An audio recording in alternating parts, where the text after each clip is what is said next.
Hi guys, welcome to my channel Jayaprasad Guntakal అమ్మాయి. అందరు ఎలా ఉన్నారు? నేనైతే చాలా బాగున్నాను. లేట్ చేయకుండా వీడియోలోకి వెళ్ళిపోదాము.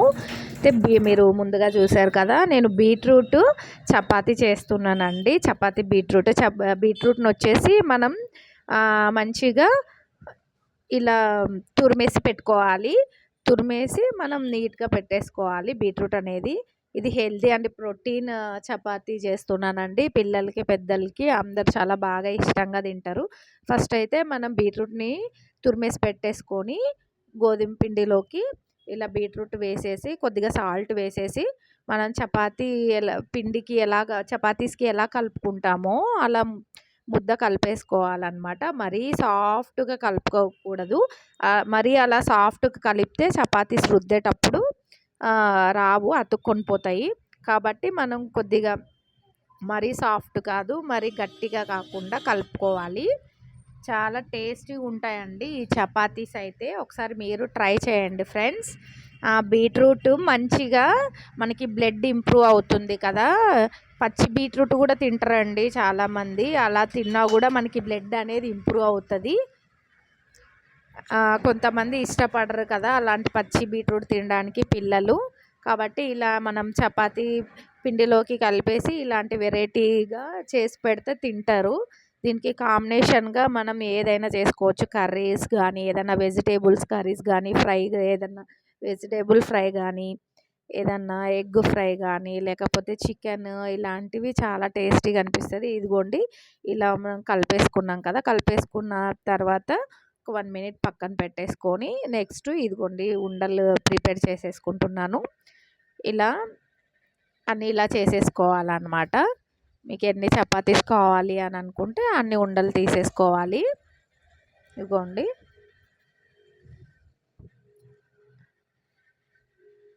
నేను ఈడ వీడియోలో చూపిస్తున్న విధంగా చేసుకోవాలి ఫ్రెండ్స్. చాలా టేస్టీగా ఉంటాయి.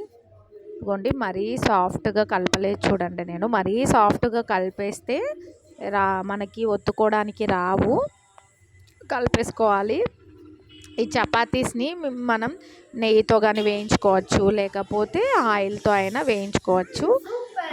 ఆయిల్ అయితే తక్కువ వేసి వేయించుకోవాలి. చపాతీస్ని ఎలా మనం కాలుస్తామో అలానే కాల్చాలన్నమాట. ట్రై చేయండి ఫ్రెండ్స్ మీరు కూడా. మన ఛానల్ని ఇంకా ఎవరైతే సబ్స్క్రైబ్ చేయలేదో వాళ్ళు సబ్స్క్రైబ్ చేసుకోండి, లైక్ చేయండి, షేర్ చేయండి ఫ్రెండ్స్. ఇంకా మన ఛానల్ని ఇలానే ముందుకు తీసుకెళ్ళండి. ఇంకా మీకు మంచి మంచి వీడియోస్తో, ఇంకా మంచి మంచి రెసిపీతో మీ ముందుకు వస్తుంది మీ జయప్రసాద్ గుంటకల్ అమ్మాయి. ఇదిగోండి నేను వీడియోలో చూపిస్తున్న విధంగా ఇలా రుద్దేసుకోవాలి మనం చపాతీస్ అన్నిటినీ. ఇదిగోండి మీరు రౌండ్ అయినా చేసుకోవచ్చు, లేకపోతే ఇంకా మన చపాతీస్ని డైమండ్ షేప్లో అలా చేసేస్తాం కదా, అలా అయినా కూడా చేయొచ్చు. కొండి ఇలా ఒత్తేసుకోవాలి. నేనైతే ఇలా చేశాను రౌండ్గా.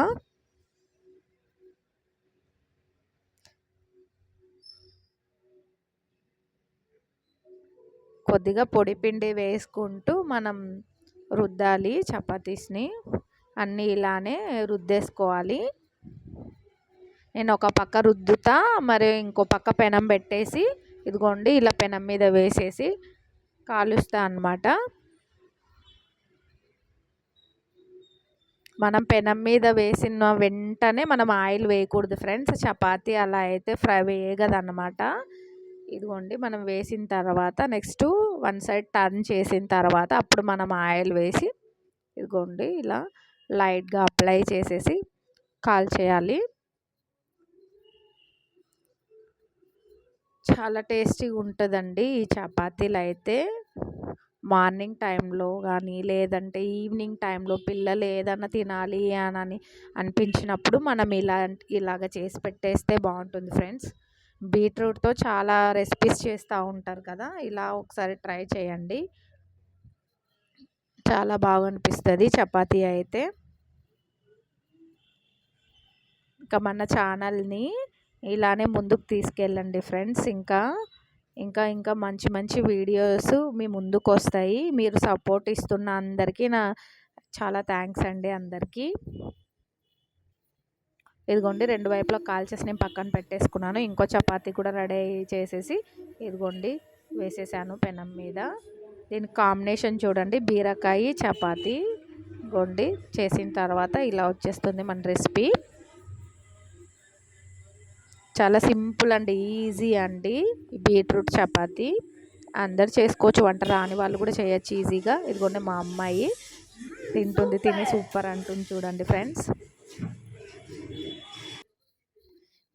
మా వీడియోస్ కనుక మీకు నచ్చినట్టయితే లైక్ చేయండి, షేర్ చేయండి, ఇలానే సబ్స్క్రైబ్ చేసుకోండి ఫ్రెండ్స్. Okay friends, bye.